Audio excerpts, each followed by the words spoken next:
আমার জীবন থেকে এই যে 2টা বছর চলে গেল, এই 2টা বছরের ক্ষতিপূরণ কে দেবে? এই 2টা বছর যে চলে গেছে, এর জন্য মাদ্রাসা কর্তৃপক্ষ দায়ী ছিল, আমার কোনো দোষ ছিল না। অভয়নগরে মাদ্রাসা কর্তৃপক্ষের গাফিলতি, এক শিক্ষার্থীর বোর্ড রেজিস্ট্রেশন হয়নি, ইউনো বরাবর অভিযোগ।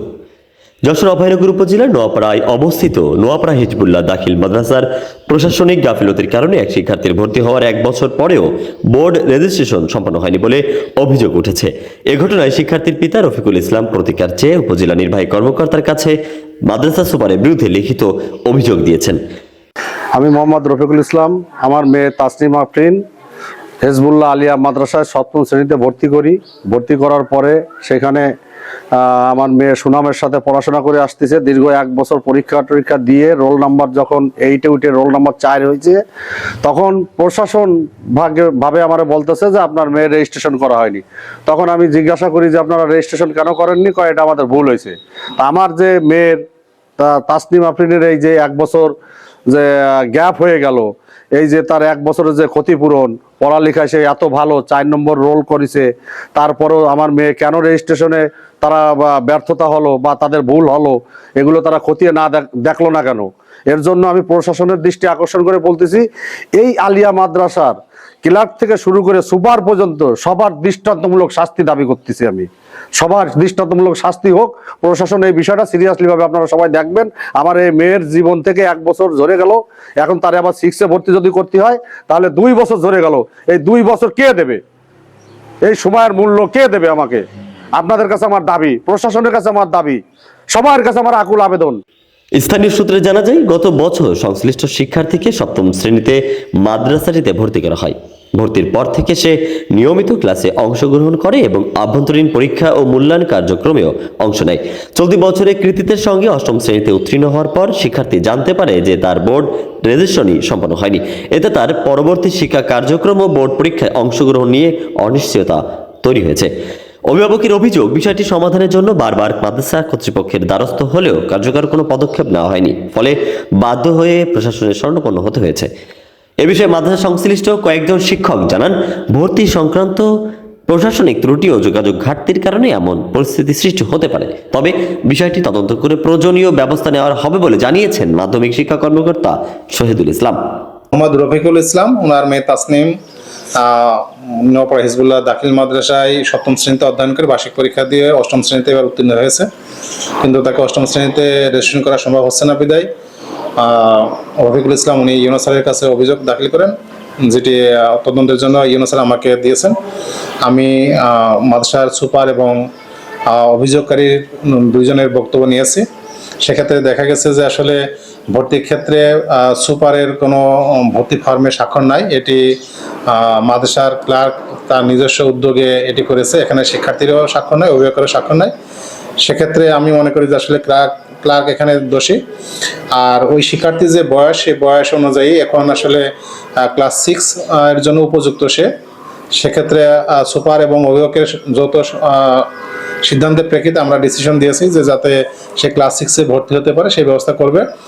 আর যেহেতু ক্লার্ক এই ভর্তির সাথে জড়িত ছিল এবং সেটি সুপারকে অবহিত করেনি, এ কারণে যেহেতু সে অপরাধী, তার বিরুদ্ধে ব্যবস্থা নেওয়ার জন্য সুপারকে বলা হয়েছে এবং সুপার সেটি বলছেন যে তার বিরুদ্ধে বিধিমতো ব্যবস্থা গ্রহণ করা হবে। মাদ্রাসা সুপার নিজের দায়িত্ব অবহেলার অভিযোগে অস্বীকার করে বিষয়টি দায় অফিস সহকারী ক্লার্ক এর ওপর চাপানোর চেষ্টা করেছেন। তিনি জানান, সংশ্লিষ্ট কর্মচারীকে কারণ দর্শানোর নোটিশ দেওয়া হয়েছে। জি, আমি সুপার মোহাম্মদ হাবিবুর রহমান, নোয়াপাড়া হিজবুল্লাহ দাখিল মাদ্রাসা। আমার মাদ্রাসার ক্লার্ক ফাতেমা সুলতানা তাসনিম আফরিন নামে একটা মেয়েকে ক্লাস 7-এ ভর্তি করেছে, অথচ তার অনলাইন রেজিস্ট্রেশন নম্বর নাই। রেজিস্ট্রেশন ছাড়া ভর্তি হওয়া যায় না, কিন্তু সে আমাকে জানায় নাই এবং সে যে ভর্তি ফর্ম ফিল আপ করেছে সেখানেও আমার কোনো স্বাক্ষর নাই।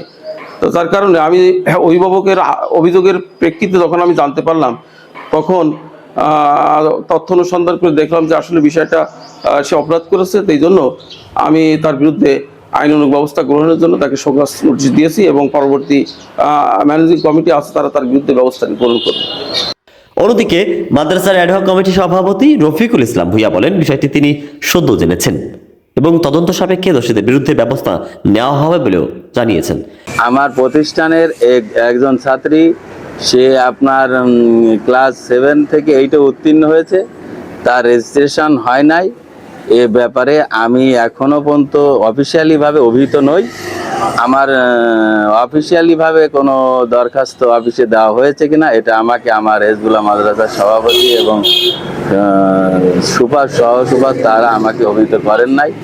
বিধায় এই বিষয়টা যখন অফিসিয়ালিভাবে আমার মাদ্রাসাতে উপস্থাপন হবে, আমি ইনশাল্লাহ এই বিষয়ে তদন্ত সাপেক্ষে তাদের বিরুদ্ধে আইনানুগ ব্যবস্থা অথবা অফিসিয়ালি যে ব্যবস্থা গ্রহণ করতে হয় সেটা করতে কোনো প্রকার কুণ্ঠাবোধ করব না। এবং এটা একটি ভুল, এটা স্বীকার করতে অবশ্যই হবে। আপনার অফিসিয়ালিভাবে যে ভুলটা তারা করেছে, এই ভুলটা কেন হয়েছে, কী কারণে হয়েছে, আমরা সেগুলো খতিয়ে দেখব ইনশাল্লাহ। এর আগেও মাদ্রাসাটি সুপারের বিরুদ্ধে বিভিন্ন অনিয়মের অভিযোগ উঠেছিল বলে জানা গেছে। সাম্প্রতিক ঘটনায় শিক্ষার্থীদের পড়াশোনা নিয়ে অভিভাবকদের মাঝে উদ্বেগ দেখা দিয়েছে। দ্রুত প্রশাসনিক হস্তক্ষেপের মাধ্যমে সমস্যা সমাধান, শিক্ষার্থীদের শিক্ষা কার্যক্রম স্বাভাবিক রাখার দাবি জানিয়েছেন স্থানীয়রা। আমি নওপাড়া হিজবুল্লাহ দাখিল মাদ্রাসার 7ম শ্রেণীর একজন ছাত্রী। আমি 7ম শ্রেণীতে যে ভর্তি হয়েছি, ভর্তি হওয়ার পরে আমি ক্লাস করছি। ক্লাস করার পরে আমি ফাইনাল পরীক্ষা দিছি। ফাইনাল পরীক্ষা দেওয়ার পরে আমি ভালোভাবে পরীক্ষায় উত্তীর্ণ হয়ে ক্লাস 8-এ উঠছি। 8-এ ওঠার পরে 8-এ ভর্তি হইতে গেছি, তখন মাদ্রাসা কর্তৃপক্ষ আমাকে বলতেছে তোমার রেজিস্ট্রেশন হয়নি। এখন এই রেজিস্ট্রেশন না হওয়ার কারণে আমার জীবন থেকে 2টা বছর চলে যাচ্ছে। এখন এই 2টা বছরের ক্ষতিপূরণ আমারই দিতে হবে, আমার এসে কেউ দিয়ে যাবে না। এখন এই ভুলগুলো মাদ্রাসা কর্তৃপক্ষের, এখানে আমার কোনো দোষ ছিল না। রেজিস্ট্রেশন করা হয়নি সেটা তারা মানে জানায়ও নি, তারা সঠিকভাবে আমারে বলিও নি যে তোমার রেজিস্ট্রেশন হয়নি। আমার জীবন থেকে এই যে 2টা বছর চলে গেল, এই 2টা বছরের ক্ষতিপূরণ কে দেবে? এই 2টা বছর যে চলে গেছে এর জন্য মাদ্রাসা কর্তৃপক্ষ দায়ী ছিল, আমার কোনো দোষ ছিল না। এর আমি সঠিক বিচার চাই, এরকম যেন অন্য কোনো ছাত্রীর সাথে না হয়। শেখ আলী আকবর, গাংচিল টিভি, ডেস্ক রিপোর্ট।